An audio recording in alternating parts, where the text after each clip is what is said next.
show, and we're going to be talking about menstrual cycles. So, hope you're liking my show voice here. Welcome, Cree. This is so fun. There you go.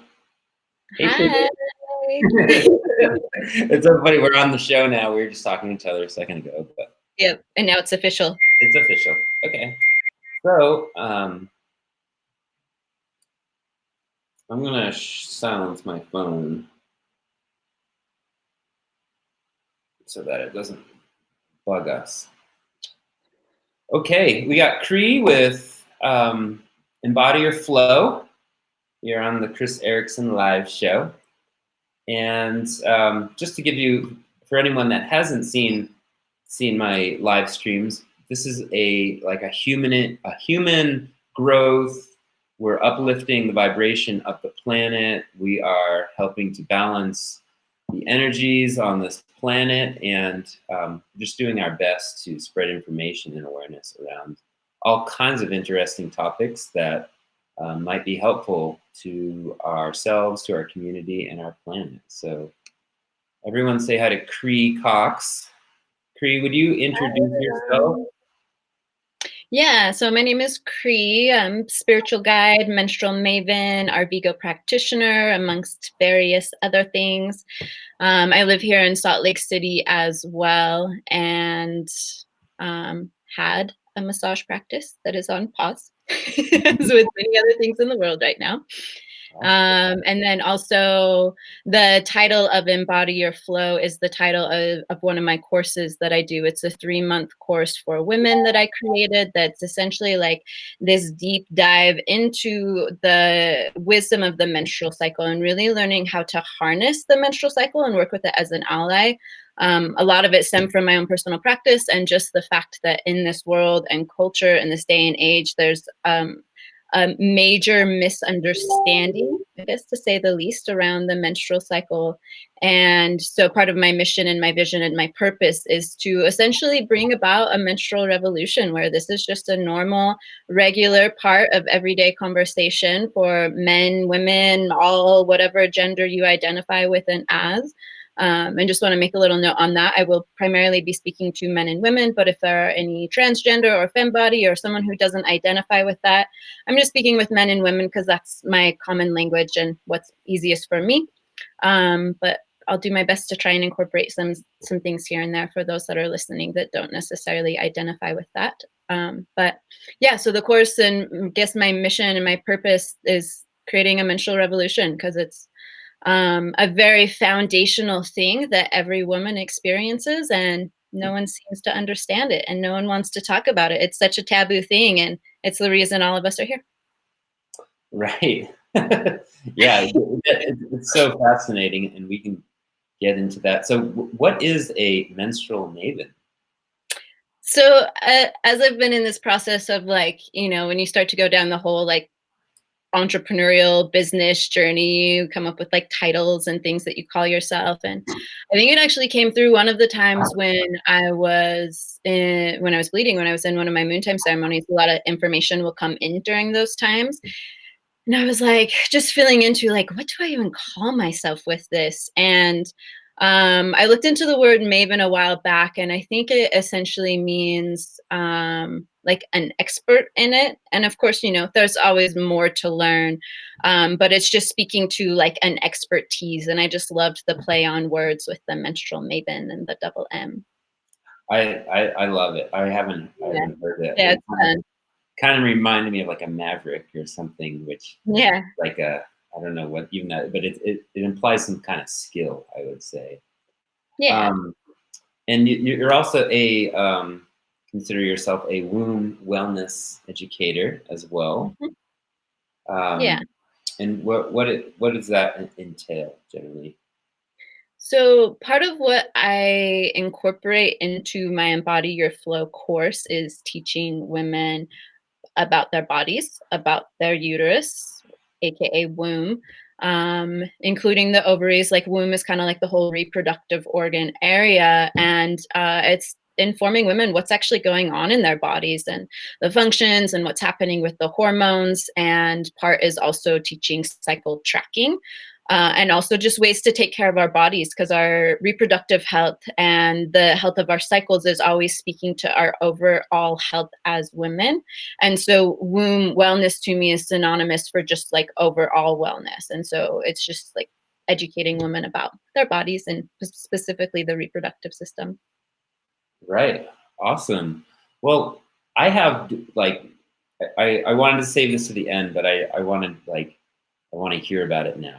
And as you know, I've been, I just love ancient wisdom and ancient tradition, and especially around the peoples of the Americas and the native people here, and the concept of the red tent. Is that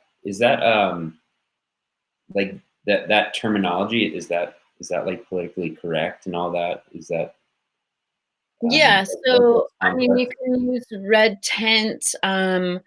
Also, it can be called the Moon Lodge. I think that's what a lot of different native tribes would call it. And I mean, I haven't, to be honest, done a ton of deep dive study into the history. A lot of what I teach and share is I want to make it very like relevant to present day. So it's great to dive into where things have come from, because that teaches us so much. But from the things that I do understand, and it's so various across the globe how different cultures and people view menstruation, but specifically with native cultures, generally speaking, and there's some who may not have had this, but generally speaking, the menstrual cycle is seen as a sacred thing for women. It's treated with reverence and respect. Like I recently just made a post, and a woman was explaining how she had a friend who I think was Lakota and Cherokee. And she was like, yeah, I was, lucky enough to have this friend who taught me that their people viewed the cycles as sacred. And women would go when they were bleeding, they would go to the Moon Lodge, which was a special lodge built by the men and the warriors of the tribe to protect the women. And so I Mm, imagine it being circular of some form, because a lot of structures were very womb like. And women would be alleviated from all daily tasks and duties. Other people who, the men and women who weren't bleeding, would tend to the children. People would cook for them and bring them food so that they could be in that internal space. And we'll go into this a little more in depth later, but when a woman bleeds, she's in her most internal space. And they're also, women are known to be most psychically connected. They're most connected to spirit and most connected to their deepest inner self. So these tribes would alleviate women of their daily duties so that they could really go within and be in that energy and be in that space. right. Well, my I guess I have some questions around the cycle, and it just the connection to the moon, and how you know we've heard that women will cycle together, like depending on their proximity or relationship. Can you speak a little to that as well? Yeah, so there's um depending on who you speak to, and if you look at it from a scientific standpoint or more of like a spiritual mystical standpoint, I mean, in general, women's cycles are always varying. So sometimes they're going to sync up and other times they're not. And I've read some very like sciencey articles that are like, there's no way women sync up. But from my experience, that's just not true. Maybe it's not like they always sync up, but there's often moments. And like for me, my cycle is very predictable, and I've had it noticeably shift to sync up with other women that I'm around, and not necessarily like we stay synced up forever and for always. So there's definitely natural ebbs and flows within that. Some is just because of cycle length and variability itself. And then there's also kind of like the deeper, like for whatever reason those women are needing to sync up and bleed together. And then as far as the moon cycles themselves, one of the things that's so beautiful about the menstrual cycle in general is women's bodies are a microcosm of the macrocosm of the earth. So like the earth has the moon that cycles around it, and the moon goes through its own phases, and the earth goes through its own seasons, women's bodies are doing the same. So each there's 4 different phases of the menstrual cycle, and each one is attributed to a different inner season, just like the 4 seasons of the earth, and it's also attributed to a different moon phase, just like the main 4 phases of the moon that the moon goes through. Right. Well, just wanted to interject. So, if anyone that's listening that wants more information, we'll have Cree's contact information, and you can follow her, email her with any questions. But like as a man, and especially if in relationship to women, it's really cool to understand these things, these topics, so that we can learn how to relate better within our relationship. So, um, Yeah, Cree, and if you are a man and still watching at this point, please just like hang tight through the whole thing, because I have this idea that if you want to understand a woman, understand the menstrual cycle. So if you want to understand your woman more, and you as women, if you want to understand yourself more, understand the menstrual cycle, because whether we like it or not, women are governed by our hormones. And you can pretty much ask any woman. So it's like, do you want to just like be subject to these like seemingly crazy invariable hormonal swings, or do you want to learn to understand them both for yourself as a woman and as a man for your partner? Would you rather like actually understand it so you know how to work with it? Because there's always going to be the ebbs and flows, there's always going to be the cycling, just like the earth always keeps cycling, women continue to cycle, the moon continues to cycle. And the more that we can understand it as a whole, no matter what gender or identity you have, the better we're going to understand the natural cycles and rhythms of life, not of life, and not only just of women, but of life. That's what I was trying to say there. right, right. Well, these are really great ways that we can know how to support each other. So that's one of the reasons why we're getting into this. So we're talking about menstrual cycles, and let's just jump right into the bullet points. Okay. So, why is this important for both men and women to understand? So touched on that a little bit. One thing that I have been coming to, so I guess just a tiny bit of background that I'm feeling to share. Mhm. So for me, I was just like pretty much all other women. My mom, when I was young, didn't really teach me anything other than like, you can use a pad, you can use a tampon, I'll teach you how to use one or the other or both, whatever you want. And then that's it. And I had older sisters, but it was just like the period was associated with crazy PMS and unpredictable hormones and bitchiness and all of these things. And um, it's so common, in the work that I do. I have women share blood stories a lot as part of like a ritual and practice around it that came from one of my mentors, Deanna Lam, who she's been working with women in cycles for like 20 or 30 years or something like that, like a long time. An incredible woman, great practice. I'm super grateful for her for sharing that with me and giving me permission to share that with who I work with. So it's like we all have this background that we come from, and most commonly experienced emotions are guilt, shame, fear, being grossed out, hiding, hush hush energy, you don't talk about it sort of thing across the board for most everyone. So that was my experience. I grew up in the Western culture. And around 2011 is when I really started diving into it. I met this woman here in Salt Lake City who was a great mentor of mine. I learned so much from her just through her way of being and her sharing her knowledge of it. And then the woman Deanna I mentioned, I did a red tent retreat with her in 2011, and then my practice has just continued to deepen. And so for the past 4 years or so, give or take, I've been having a very intentional, what I call my moon time ceremony, where I literally hang out in my room for like 2 or 3 days. Maybe day 2 or 3, like I'll leave the house to go on a walk, maybe, or I'll leave to like go pick up food because I don't want to cook for myself. And I'm like, okay, I'm gonna go pick up food, and that's it. That's all I'm managing for the day. But I really treat it as a sacred time and as a ceremony. And so, I've read a lot of books and worked with different mentors and teachers, but my greatest teacher has been my menstrual cycle itself. And that's one of the things that I love sharing about this, is because when I speak about it, I'm not teaching anything new. It's just teaching women what we already inherently know within us. And it's just a matter of listening to this wisdom cycle that's coming through. So that's kind of a little bit of background in where I've been coming from. And literally in the past 4 years, like I've had maybe five periods that I haven't been in that ceremony space for majority of the time. I literally plan everything around it. I like plan trips. I'm like, I'm not gonna go then. I'm gonna be bleeding. Like I'm not doing that thing. So that's my life. That's what works for me. So a little bit of background on that. But one thing that I've come to over the years of sitting with menstruation and like being in this ceremonial space with it, and just being so like psychically connected and open.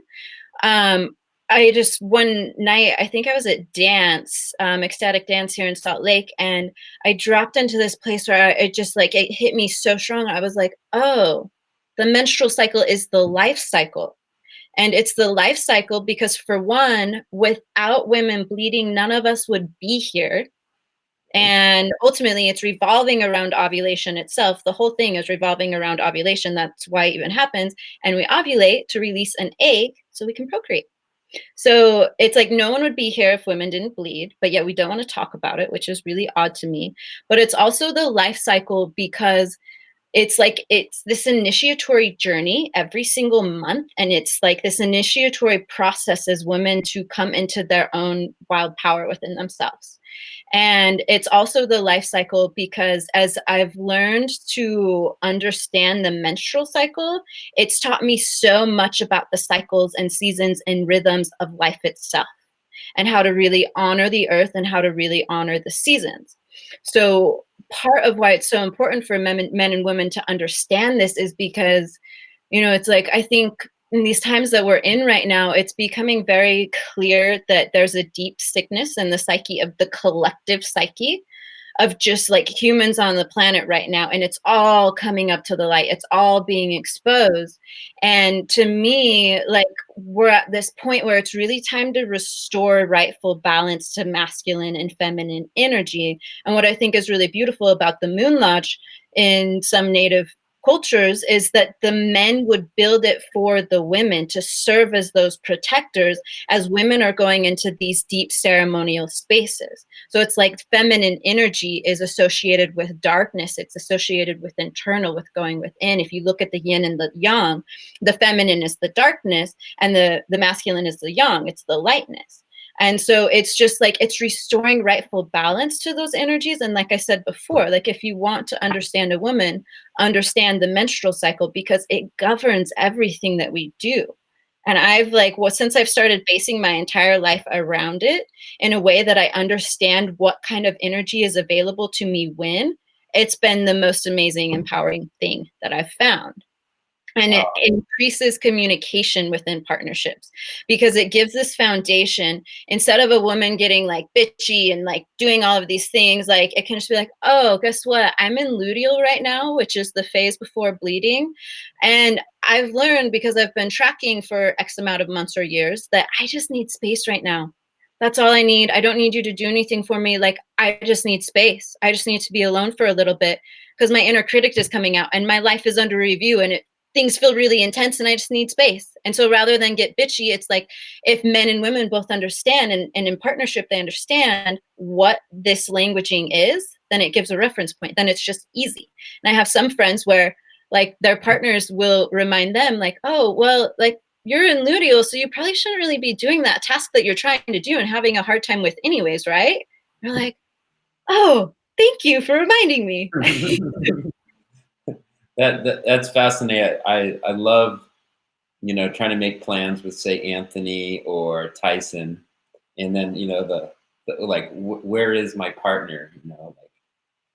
Like are we gonna do this or that? It's so it I don't know, it just makes it fun really to actually like think about what's actually going on and being able to act accordingly. So it's fascinating. So I've been kind of listening to you talk and think about the cycles and how I relate to, different cycles in my life. Mhm. And what's come up is the seasons of the yearly, the change of the seasons, you know. And I find that I have my favorites, but I kind of and I certainly enjoy the change, like to we're in spring right now. It's cool to see everything start growing again. Summer is fun because we all get together and play like late into the night and do like all kinds of outdoor things. And fall is fun because it smells great and it's colorful, and there's that sense of closing. And then winter is actually my favorite season, where everything's like icy and crystalline.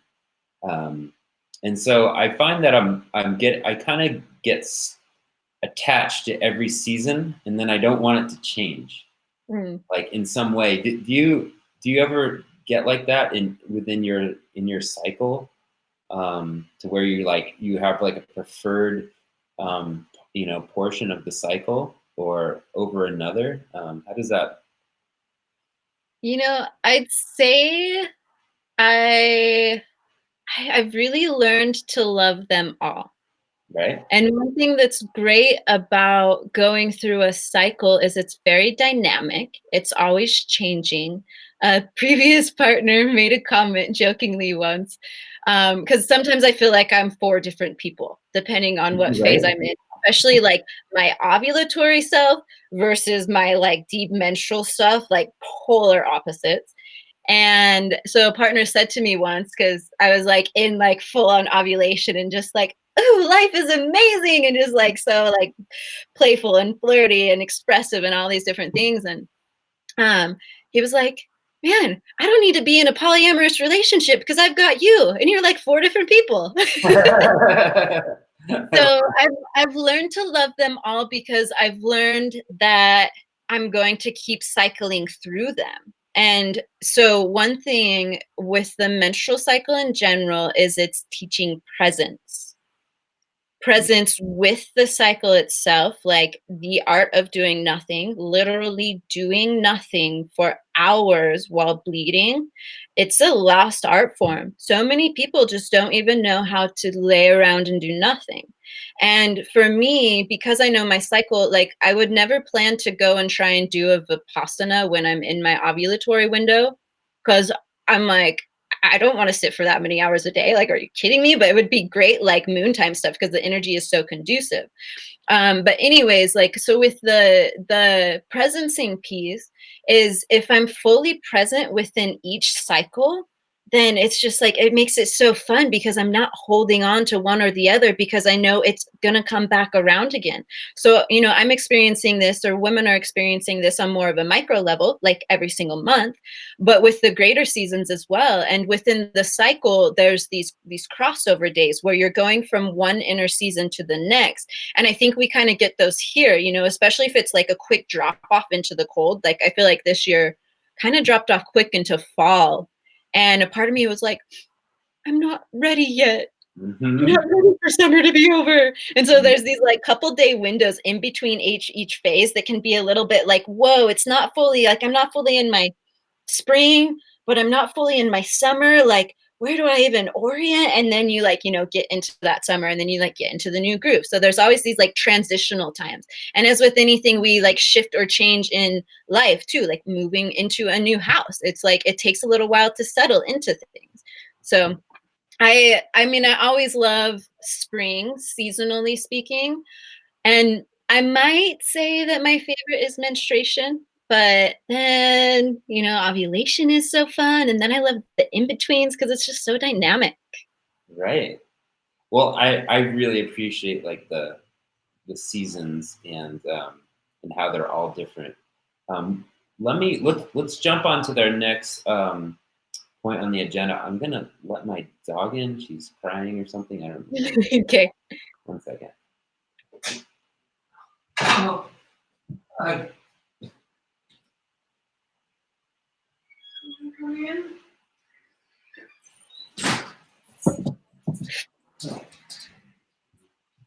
Okay, well, awesome.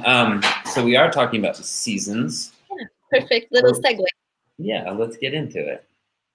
Okay, so I'll try and go through this quickly just for time's sake. You can go pretty in depth into this. But like I said before, so the moon has 4 main phases associated with it. There's the 4 main seasons that the earth cycles through itself. So it's referred to as the 4 phases or the inner seasons of menstruation. So I'll speak to like the technical phase term and then the actual season itself.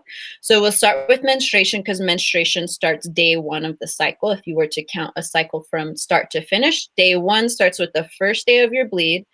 When the blood flow is full on, if you have 1 or 2 days of spotting before, you don't count those days. That is part of your cycle getting ready to start. It could also be signs of hormonal imbalance and different things going on. So day 1 of the cycle, first day of full flow, that starts the season of winter. It's associated with the new moon, which is the dark moon, no moon seen in the sky. There's also a season of womanhood that it's associated with, which is the crone or the wise woman. And I think that's all of them because the phase itself would be menstruation. So that's clearly when you're bleeding. Menstruation itself also has 5 different chambers of menstruation. That came from this book, Wild Power, which if anyone who is watching this and wants to dive deeper into it, a phenomenal book that I think all women should read, co-authored by 2 women. When I read this book, it was a couple years into my like ceremony practice of really sitting with menstruation, and I came across this book and I read it and I was like, oh my God, they're putting everything I'm feeling and experiencing into words. This is amazing. So it's kind of like that book is kind of like an initiation in and of itself, and it's very helpful. So general keywords of menstruation are rest, reflection, rejuvenation, stillness, going within, spiritual connection. Some things that most women hear this and they're like, what? Is connection with the divine, entering into a sea of oneness, bliss, just connection with all that is, deep peace, renewal. And a lot of these key characteristics or key influences of the menstrual cycle get bypassed easily. So that's the menstrual phase. And then what comes after that is the follicular phase. That is the inner spring. It's associated with the waxing moon. So the moon is dark and then it's starting to grow in the night sky. And just like the moon is starting to grow, as we start to enter into our inner spring, we're starting to become more extroverted, generally speaking. One thing that can happen though is if you don't get the proper rest and rejuvenation and downtime, is you can start to enter into your spring and you can just feel really bitter and pissed off because you should be having more energy and you're not, because you didn't get that proper pause and rest and slow down and shifting of the gears. It's like, in our culture, essentially women are trying to be in the forever summer and just keep going about business as usual through every single phase, and especially during menstruation. And like, I don't know about you, but I've never been able to make it be summer during wintertime with the seasons. I can't like force the sun to get stronger and come closer and things to grow. Like, it's not possible, but that's essentially what we're doing.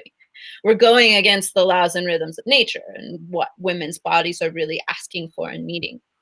So as we enter into the spring, you have the waxing moon, and it's associated with the inner season, or not the inner season. The season of womanhood is the maiden. So this is when you like start to get a little more pep to your step, a little more of this like zest for life and this curiosity. You're ready to like start to engage and interact with the world again, maybe feeling a little more confident and just ready to take on new tasks. You might feel like spring cleaning all of a sudden, and just like, this is when I start on new projects. Like in my business, it's so interesting. It's like so cyclical in how I work.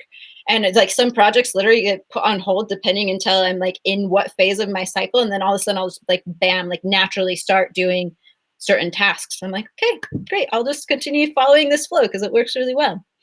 So springtime is, Yeah, just kind of like that playful, curious zest for life, building of energy, confidence building. The lining of the uterus itself is also beginning to build again after the shedding and release during menstruation in preparation to potentially have an implantation.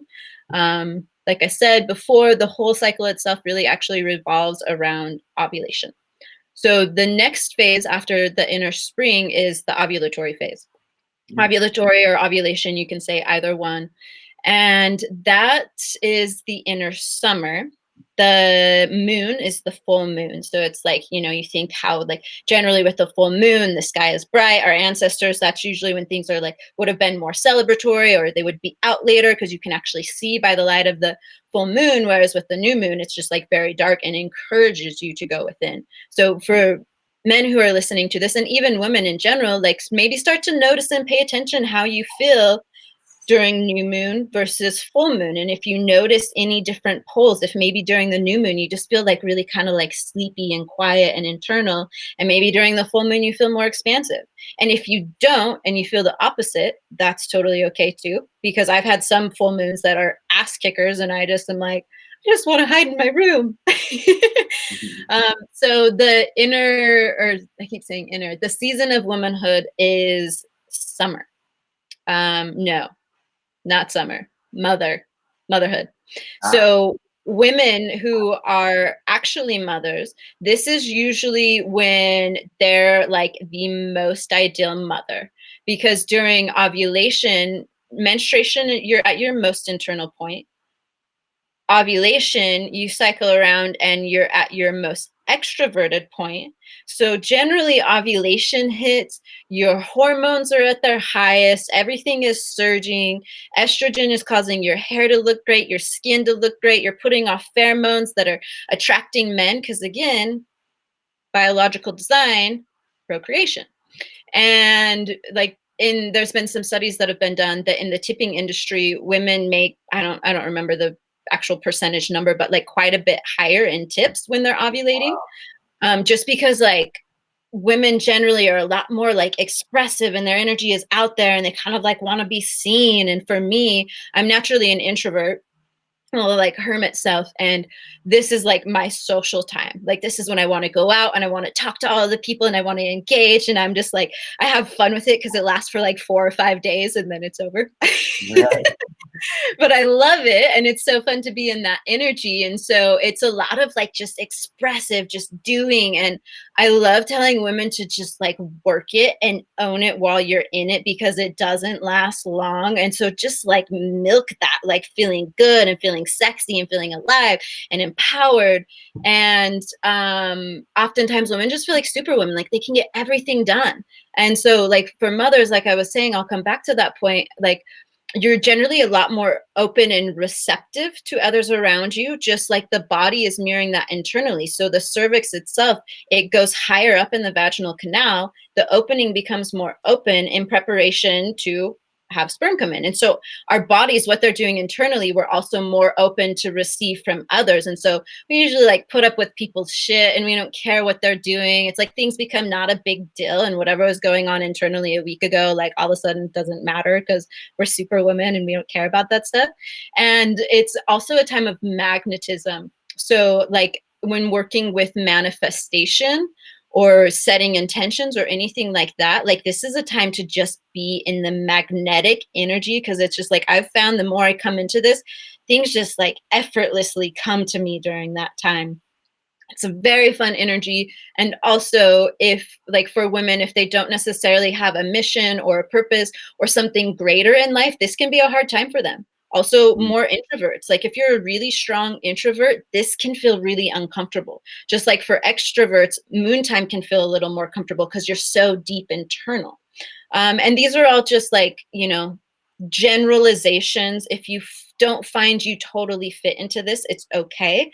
That's why I encourage tracking your own cycle, because these are generalizations, but you get to find what your own inner seasons look like and express themselves for you.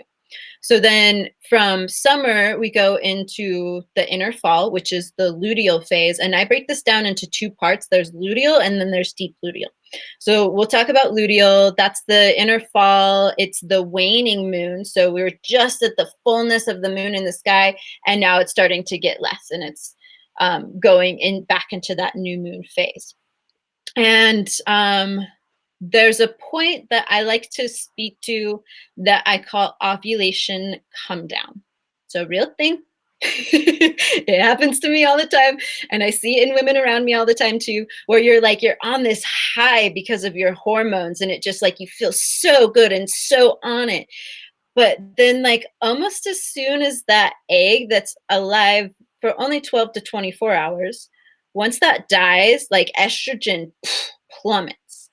And so like I have it happen sometimes midday. Like I can notice by everything I'm paying attention to in my body. I'm like, uh-oh, okay, this is the last of it. When I wake up tomorrow, it's gonna be gone. And I just like I'll wake up and be in like sometimes I have a couple days where I'm just like questioning everything. I'm like, why am I even doing what I'm doing? What's my purpose? What's my value? What's my worth? Sometimes it's more extreme than others. Other times it's just like my energy drops and I'm like, okay, these 2 days, I'm going to be gentle with myself. And for me, it's very specific in the 2 days. Like I've got my cycle like pretty on point day by day. But where this shows up for women is going to be different. But I just like to speak to that because it can feel really dramatic. And also for partners who are listening, if like you notice your partner one day is just like seeming so confident and sexy and alive and vibrant and playful and flirty, and then the next all of a sudden she's just like that it's hormonally influenced, and it'll pass. Like estrogen drops and it comes back up, never as high as it is during ovulation time or during the ovulation window. So then luteal is more of that fall time, the waning moon, and the inner season of the enchantress or the queendom. And this phase of womanhood comes after kind of the motherhood phase. It's a newer adaptation that's come in because our lifespans are getting longer. So we don't necessarily go from like when we hit menopause and stop bleeding around 45 to 55 on average. We don't go right into the crone phase. And when I tell women this, they're like, oh, thank God. Like, I don't feel like a crone yet. And my mentor, Deanna, she talks about hitting that crone phase more around 70, when you're like really like that wise woman that has 70 years of life experience, some shit.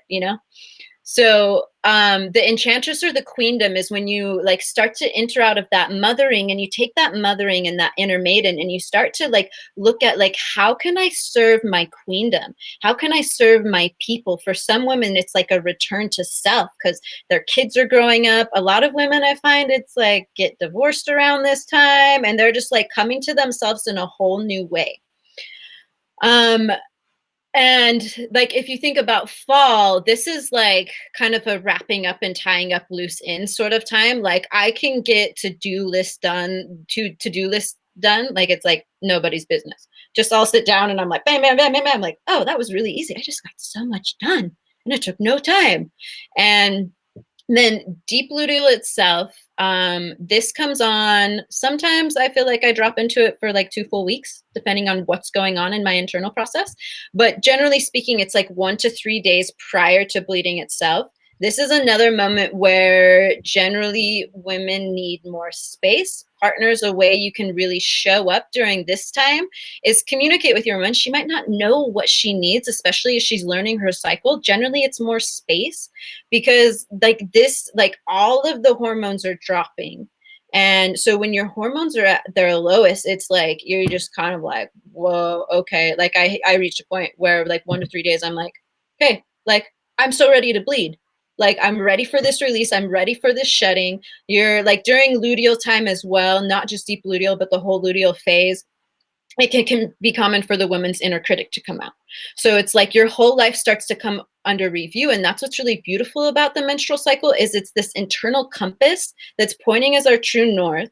And depending on how far out of alignment a woman is with her soul purpose and her path and her passions, then during that luteal phase, it might seem way more intense because it's like, here's all of these things, A, B, C, X, Y, Z, that aren't working in your life. And here's your inner critic telling you all the things that you're doing wrong and where you need to improve and how you're not good enough for this and that and blah, blah, blah, and all these different things. Like, it can be intense sometimes during luteal. And it's important to understand these processes as they're going on so that we can, as women, communicate them to partners, and partners can understand, like, oh, okay, like, I get it. Like, I have a really hard time as a man when I'm at my lowest point, because I know even the most confident men, like, we all have our lows that we go through. And so it's just understanding, like, oh, luteal phase, this is more common for this to come up. And then, the cycle starts all over again. Wow, that is Yeah. that's just amazing to understand. And I think we're all going with this conversation is how to understand ourselves. And I like to think of ourselves as a technology. Mm. Um, I, for some reason, sometimes I think of myself as kind of like a robot, and or like a computer or something like that. And so I'm like, well, let's understand how these systems work, and so that Mhm. we can make the most of them. Yeah, I love that you said that, because the more we understand something, the more we can work with it. And we just don't understand the menstrual cycle. That's all. Right. No, like we were given this amazing piece of technology, and yet we weren't given an instruction manual to operate it. So No. how could we do that properly? Or it's just like hit or miss, or like trial and error over like millions of years. Mhm. We'll get into that more, but let's jump into the next. All right. So we went over. Let's see the difference between women as cyclical and men as linear. Yeah, so I'll just touch on that real briefly. I mean, I just outlined the whole women's cycle in a nutshell. Could be explained 1,000 different ways. But yeah, so women, when they get their first menarche, that's their first blood, like, that's their initiation into womanhood. That's a major thing that we're missing in this culture, is proper rites of passage ceremonies for both men and women. I think that's why so many of us are, like, confused, because we like, you have a lot of kids stuck in adult bodies because we didn't get those proper rites of passages to signal to the psyche, you are no longer a child, you are now a woman, and here's what it means to be a woman. You are no longer a child, you are now a man, and here's what it means to be a man. And here are other men to teach you and guide you along the way. Like, we don't have these, and most indigenous or traditional or native based cultures, like, ritual and rites of passage is a huge intact piece of that. So when a woman gets her first menarche, that's her initiation into becoming a cyclical being. Both young girls and boys are, like, they're like the sun. They're constant, they're high energy, like, they're same day in, day out sort of thing. They have more of their 24-hour cycles. And women, when they start bleeding, they become more cyclical. So rather than, like, we have this Monday through Friday 9 to 5 lifestyle that just isn't supportive of women's bodies, because, like, we need to start to look at women's bodies on the whole, like, in a month or whatever range a woman falls within for her cycle. I call it cyclical planning or scheduling. It's one of the things I teach in my Embody Your Flow class. So the whole menstrual cycle in general, like, women are cyclical beings. We follow the moon, the sun, the cycles and the seasons of the earth. And then men are more like the sun. Like, if you watch the sun throughout the year, like, from season to season, it moves from north to south in the sky, but it doesn't change as much like the sun does, or like the moon does. It's like micro changes, and pretty consistently, yeah, the sun comes up at different times throughout the day, slowly and progressively, but, like, it's kind of more of this 24-hour cycle. And men generally go through more 24-hour cycles. They also have their own, like, greater cycles too. I had one friend try and use my tracking info that I give to women to do it, the basic stuff, and he was like, yeah, I didn't really find out much about it. Right. So I don't know what men's cycles are, but men are more, like, constant and predictable, like point A to point B, and, like, women will, like, they go in circles and they like to tell stories and dance around, and eventually we'll get to back to the point. And men are like, here or there. So I totally get it. It's like logic versus like feeling, basically. Yeah. Yeah. So it's fantastic. I'm just gonna keep it moving here because we're at like 45 minutes. Okay. So I know. I can talk. yeah, I love it. What are some of the ways that we can work together to support ourselves and our partners? So, guys, listen up. This is gold right here. Um, let's. These are the things that we can do to show up in a really good way. So, Yeah. And I wish I had very specific, like A, B, C, D, this is what you do to support, which there is certainly some of that. But first and foremost, and a reason why I do the work that I do is to teach women about their bodies and their cycles. Because if women don't understand their own bodies and their own cycles, how can they expect their partners, for one, to understand? And for two, how can they expect to communicate to their partners what they need and where they're at if they themselves don't even know? So, with that, there's varying degrees of cycle tracking that you can do. Some of it is just starting to pay attention and keep a cycle log. I actually am in the creation process of a basic cycle tracking guide that's just going to be the opt-in for my website. So that will be accessible. And it's like, here is your basic cycle tracking guide of how to start paying attention to your cycle on a daily basis and understanding and noticing the patterns, because there's very much a pattern and predictability. So once or as women begin to understand their cycles more, then they can better communicate that to their partners. And I have some questions in there for women to go through, like, oh, what am I noticing I need most on a consistent basis in my luteal phase? What am I noticing I need most during this time? So it's a very introspective journey. And then they can go and clearly communicate to their partners, hey, guess what? When I'm in luteal, like, I know you love to do A, B, C, or whatever this is. Like, I know you probably like want to take me out on a super fun date. But if a woman knows her cycle, like, I'm not very fun to go on a date with when I'm in deep luteal. And so if it's like you want to have this really fun, flirtatious, let's go out and dance kind of date night, and you want to surprise your partner, catch her in her ovulatory window, and it will likely go much better than when she's in deep luteal. And so, and that's where it gets to be a fun dynamic process within partners, because it brings in this whole new level of communication. And it's like, making note of like, what are things I love to do in my partnership in this phase? Like, what works well for us? What doesn't? Like, ooh, we tried that thing there, and like, I'm realizing this isn't a really good like luteal activity. Let's do that during springtime. Let's plan this road trip when I'm going from my spring into ovulation, so it'll just be like the funnest thing ever. And then when we get home, I can introvert and start to go into luteal or whatever it is, So women understanding themselves and communicating that to their partners. During menstruation itself, I have this general rule of thumb for women that I have to remind them over and over and over and over again. If it doesn't absolutely need to be done, don't do it. If it doesn't absolutely need to be done, don't do it. Not can you do it, but if it doesn't absolutely need to be done, don't do it. Now, this may be all you can afford out of your day is an hour. All you can afford is 30 minutes, but have that be a very intentional 30 minutes of, I'm not doing anything. I'm going to sit on the couch and close my eyes and place my hands on my womb and do nothing. Or I'm going to curl up in a ball on the floor. I literally like lay around for hours on end when I'm bleeding. So ways partners can support during that time is encourage women, for one, maybe let your woman know if she's like day one of her cycle, she's at work, she messages you and like, hey, I didn't know I was going to start bleeding. I started bleeding.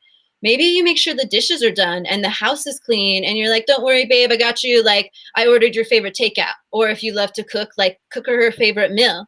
And then also be like, whatever you need. Like, do you need space? Do you want me to rub your feet? Do you want me to draw you a bath? Like what sounds great right now? And not taking things personal during that time. I just feel called to share this example, and then I feel like that's probably good enough. So I was day 2 of my moon time. My previous partner, we were texting earlier in the day. He was at work and he was like, let me know if you want me to come over later and snuggle you and touch you in any way. I was like, yeah, snuggles sound great.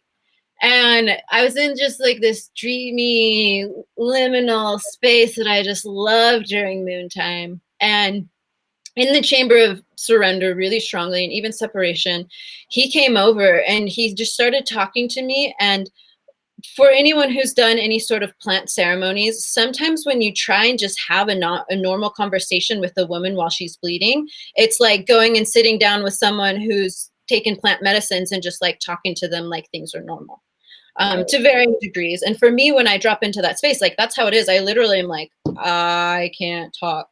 I have no words. So he came over and started talking and just like asking about my day. And I just got really clear. I was like, so I don't want to talk right now.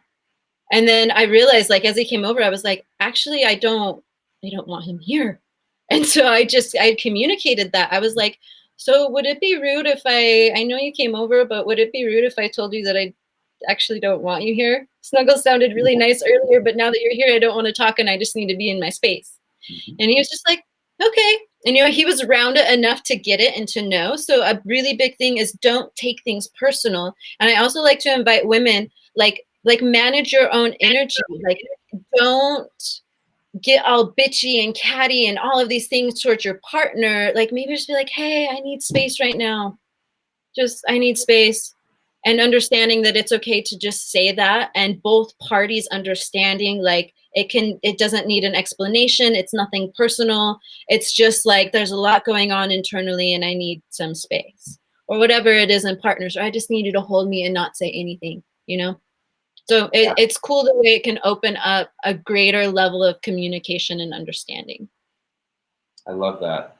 That's awesome because the story on the we've been told is that PMS, bitchy, stay away rather than understand and like act accordingly. So yeah. And real quick with PMS, I heard once it put in another great book, The Woman Code, prioritize myself.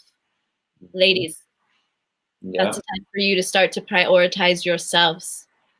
And really honor that. Like women are natural givers. We'll just give,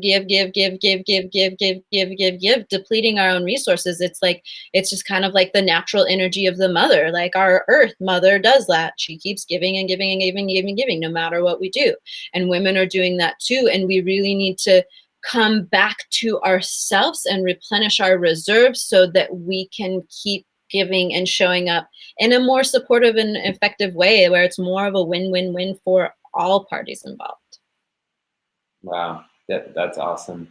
Well, let's keep going. Where are we?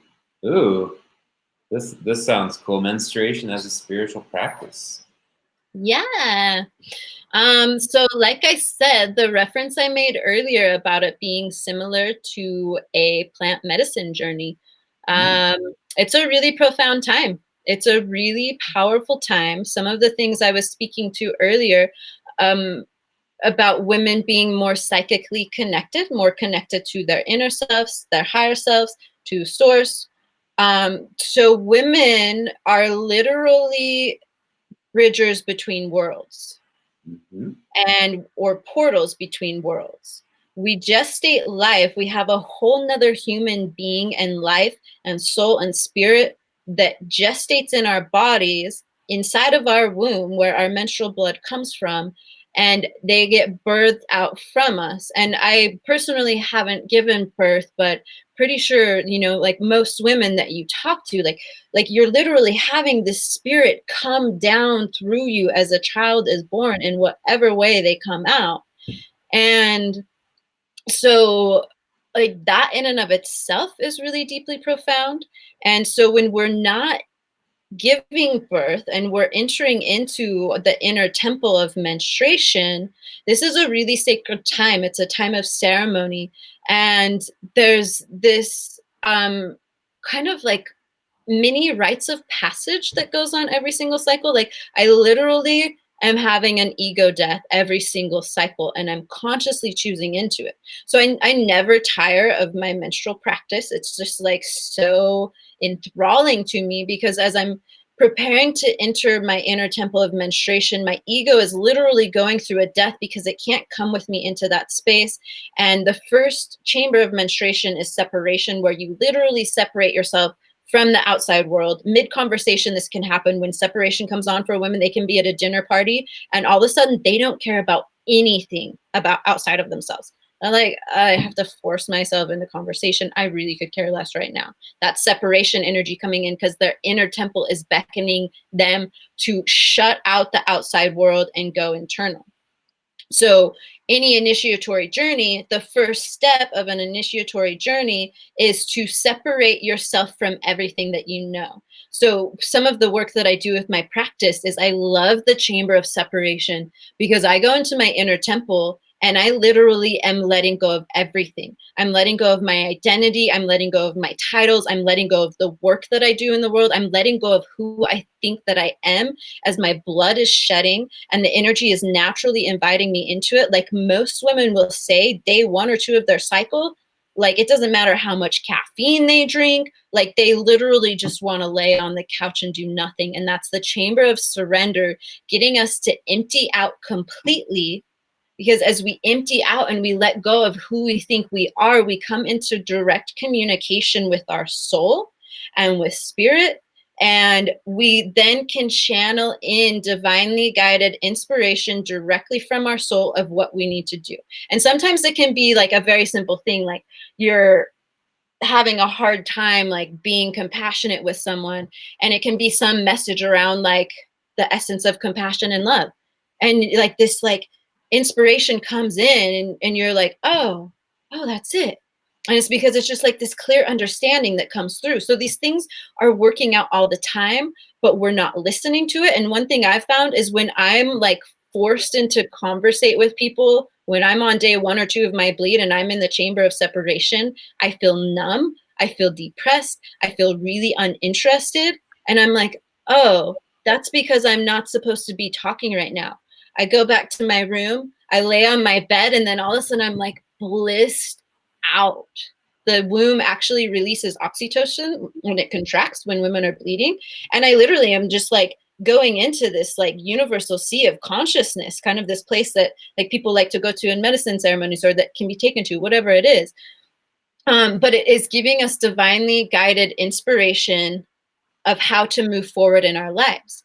And in a lot of native cultures, to circle back around to that original question, it was believed that women would go into the moon lodge not only to receive answers for their own lives and for their families of what needed to be done, but for the tribe as a whole. In some cultures, it was believed that when the tribe was trying to figure out what to do or make big decisions, they would consult the bleeding women and they would consult the elders, because the women were those portals to spirit for clear information to come through. And that's why a big piece of what I'm doing is sharing this work.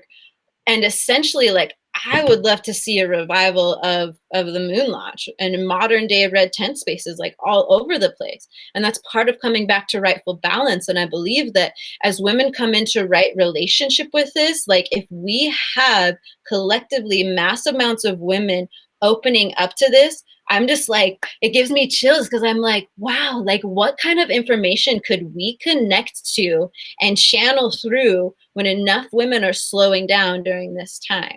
That's where it becomes this like this big spiritual practice, and something that people aren't really talking about hardly anywhere. And this is what I've been tapping into. And I cycle through this, and every single month without fail, this happens. And then after the visions come through, there's this really beautiful design that then clear guidance of like, here's a very logical ABC step that you take to implement this into your life. Now go enjoy your spring. Wow. Well, Cree, I just wanted to, so for anyone that wants to get more information, Cree has an online course that you can take. You can work with her one-on-one, correct? Mm-hmm. As well as go attend some of her workshops. And so, Yeah. Yeah. So my website is creecox.com. It's just spelled CREECOX.com. I'm also on Facebook, and there's a major reconstruction going on. Having to shut down my practice has actually beautifully given me the space to work on this greater passion project. So in the next few weeks to month or so, I'm going to be doing an online version of Embody Your Flow, which is the deep dive. Before that, I'm going to be doing a shorter intro course once I finish my basic cycle tracking guide, which will be like a 4-week supportive program for women who really want to dive into that practice and have the sisterhood. And I'll be available for question and answer, and we'll really like dive deeper into that. So those are the two biggest things coming up. And then we'll see as things evolve what kind of in-person things happen. But, we're amidst a lot of uncertainty right now, and all riding the waves of all the change that's happening. So I'm just kind of rolling with that, but available for one-on-one work. Just probably message me or email me right now. I'm working on getting all of the details up on my website, but it is not currently there because I'm doing a lot. okay. Well, I feel like this conversation was so relevant, the way that we're in quarantine, we're, going within, we're being quiet. It seems like I'm personally, I'm just thrilled with my lifestyle and how I'm like justified now to act as I want to as an introvert myself. So yeah, we're in a collective bleed right now. We're in the chamber of surrender. We already went through separation. They're kind of like going on at the same times, but we have had to separate ourselves from the outside world. We're all being told to stay home, which the more that you can surrender and let things go right now, the next chamber is renewal. And then visioning, direction, and then clarity. We have all the answers we need. I'm sure of it. yeah, yeah, it's I don't know, it's so profound. Well, Cree, look, we're gonna jump off here in a minute, but what is like what was the impact that you'd like to see, to share through the work that you do to the world? That's a good question. Ultimately, I'm really on this thing lately of I'm holding the vision down of all human beings being able to thrive on this planet, all base needs being easily met and provided for, because ultimately, until we get to that point, like the Maslow's hierarchy of needs, if one's base needs aren't met, like you can't go beyond that. And we're seeing very clearly right now during these times how we're all in this together. And so part of this mission is restoring rightful balance to the masculine and feminine energies. And the more we come into rightful relationship with the women's menstrual cycle, what is best for our bodies is best for the body of the earth. A lot of menstrual cycle issues are because of our modern day lifestyle. And so as we come into right relationship, I feel like it will just naturally bring about balance. That's how the body works. When the body has what it needs, it will come into homeostasis. And I feel like it's the same for the earth, the macro of the micro. And so just rightful balance, rightful place. Yeah, that sounds perfect. So thank you so much. Yeah. I'm going to stop the live stream in a second, and then if you just stay on, we can chat, and I can kind of explain how I can share the link or something like that. So okay, awesome. Thank you so much for everyone who listened, and I'm also open. Just if you have any questions or comments, follow me and whatever. And thanks. Okay, awesome. Thank you, Cree. So thanks everyone for tuning in.